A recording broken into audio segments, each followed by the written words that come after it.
Good morning, guys. Good morning. Good morning. Happy Thursday. Hope you guys doing awesome. I got my New York photos back here from back then. Classic, classic. You got to represent New York City. Hope you guys doing good. Happy Thursday morning. One of our amazing colleagues and friends is taking his step one this morning. So all love and blessings go out to Dr. Anthony, who was always on every morning, every afternoon.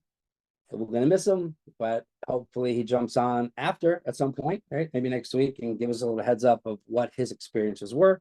But he did everything he had to.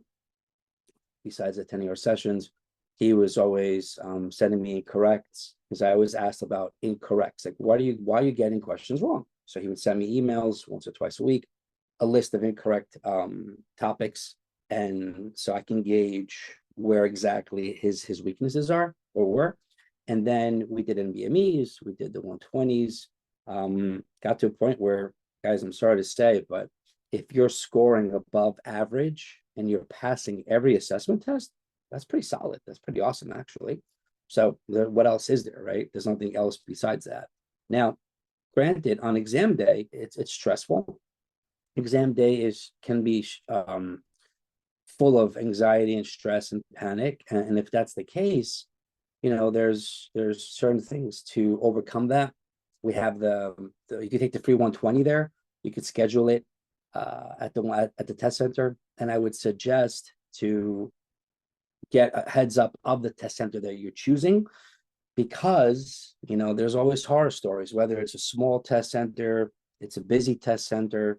The one that I took for step one, it was in a small plaza in Staten Island, and right next to me, literally, it was like a dance studio. And they sat, because I thought I was smart, I had them sit me at the end of the tables where it was like the wall, so it was me and the wall. And as soon as I started the exam, about 5 minutes in, the wall started literally pounding, and it was a dance freaking studio. I'm like, what is this? Thank God I passed, but I was pissed because I couldn't concentrate. Lady goes, put the headphones on. I'm like, what headphones? Who cares? The whole freaking table's vibrating. How am I supposed to take this test? It's funny now. It wasn't funny then. And some of our students, including Dr. Anna, who passed her step one, did say that, in her exam, when she stepped out to take a break, it was really congested. So it took time for her to leave the room, it took time for her to get back into the room, which then can also affect your time management. So it might sound silly, but unfortunately, every test center is different in the country. Prometric is Prometric, it's not USMLE. They don't cater to our needs. They proctor over 80, 100 different type of exams. So you might be sitting there taking your USMLE step 1 and 2, and people coming in, coming out, taking other exams, 1 or 2 hours in length, typing away. So if you are one of those individuals like I was, where things distract me, especially if I'm trying to study to do well and to pass a stupid test, and then people are typing their keyboards and moving, and it's annoying. So this is what you need to think about when you're getting close to exam day or taking any shelf exams or NBMEs that are important in the actual test center. So yeah, power to Dr. Anthony. I know he'll do well. He's been by our side for a while, so I'm excited for him. Typically Thursdays, Tuesday, Thursday mornings, we have our Q&As where we bring on students who have taken the test. Love to have them provide feedback. So no matter what I say, I want them to tell you what they've seen, right? So that's why it's an experience, right? Let's see what Dr. Nicole says. Let's see what she said. I took the practice 120 Prometric and loved it. So there it is. It's proven. It's an example. Dr. Nicole, thank you. This is why you have the opportunity. I never had that opportunity to take these tests in the test center. And also, if you feel that you have a little test anxiety, and by all means, it's on you. If you think you have that, or you panic, some students are on medicine, that's on you. But there's a test drive, right? You could test drive the Prometric Center for $30, 30 minutes. I have some students going twice a week because they go, I just panic when I walk in. I'm like, all right, well, that's a problem because you can study. And I'm laughing at the fact that I can study all day, all 6 months, and walk in and fail. So if this is you, people here now, people listening to the recording later, there is opportunities to minimize all types of stress. The only thing you cannot control is the actual selection of questions. But I can promise you, there's experimental questions. Questions are not difficult. If you stick with your schedule and structure, answer every question the same way. Last 3 lines, read the scenario, go below, eliminate, select. If you don't have an answer, mark and move. You have to have a technique. Then you minimize stress. Trust me. I mean, because I promise you, you will not alleviate the stress and anxiety and pressure.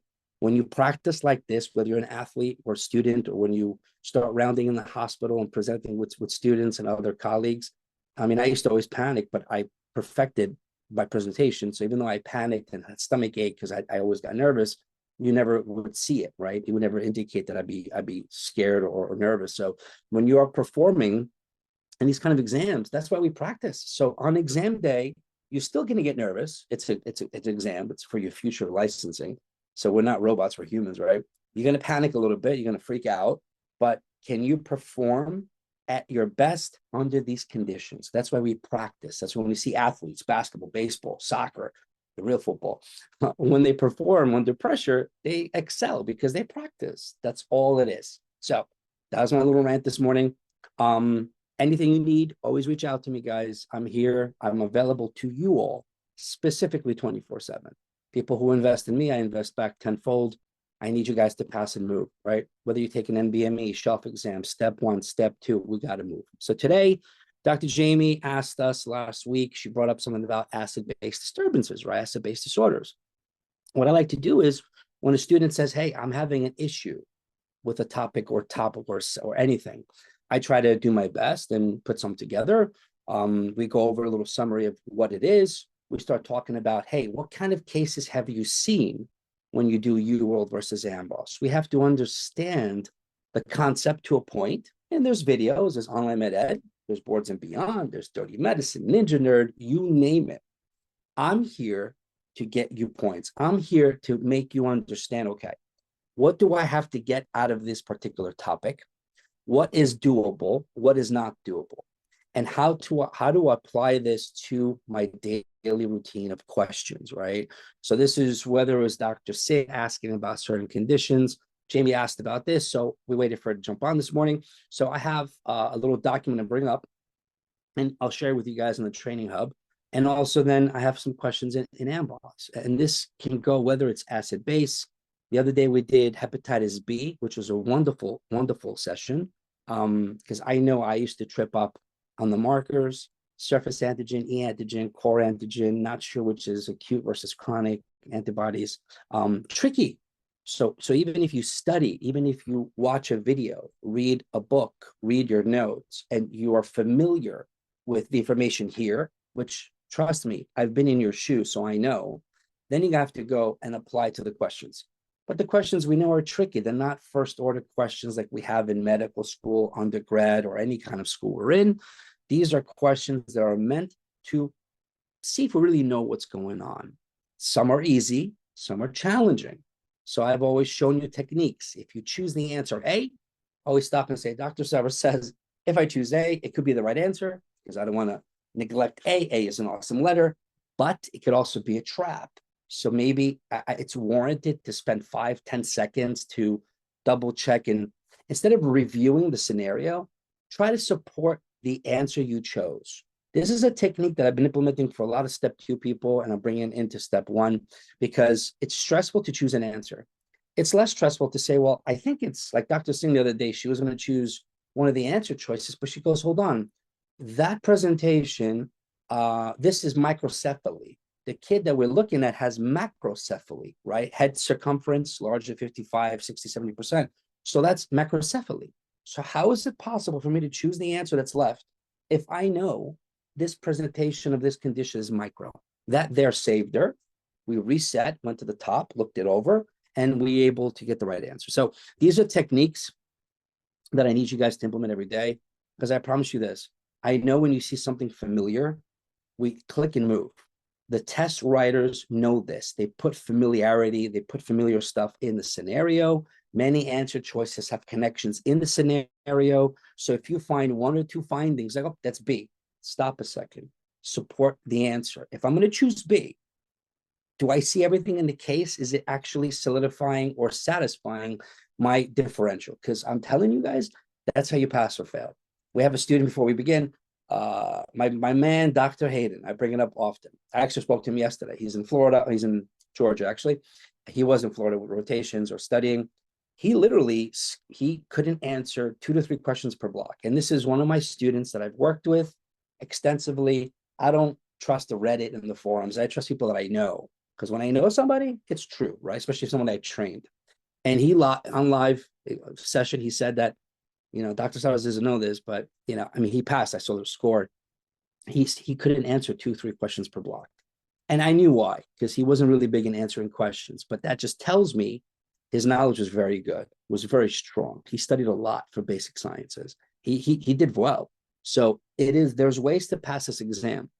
So if you choose the answer and move because you're familiar and you're happy, please be careful. Every question is difficult, all right? So today we're doing acid base. I have my first aid open. I have my Amboss open. This is what I would do if I had some issues of some topics. This is what I ask you all to do. If you find a condition or a topic or a disease you're having issues with, which you usually see when you're doing questions, like, man, I get this nephrotic wrong. I get pneumonias wrong. I get, peptic ulcer disease wrong. Okay. Use these resources. Go to Amboss, type in the search engine. I've shown you 1,000 times. Open up, read the library, answer specific questions. Then go to first aid, because first aid is really, really, really, really condensed, right? It's kind of like, it's high yield. There's no connection. And if you have to go back to a video, but I'm sorry to say, I'm going to just tough love this. If you've seen a video once or twice, you don't get it, you're not going to get it. You might watch it 10 times, you still won't get it, because there's something that you're not connecting, right? So I'm here to help you get the points. All right. Dr. Jaimie from Canada, who's going down to Chicago, I think, for some rotations. How are you this morning? I'm good. How are you? Good. How you been? What's going on? Updates. You feeling good? Yeah, things are good.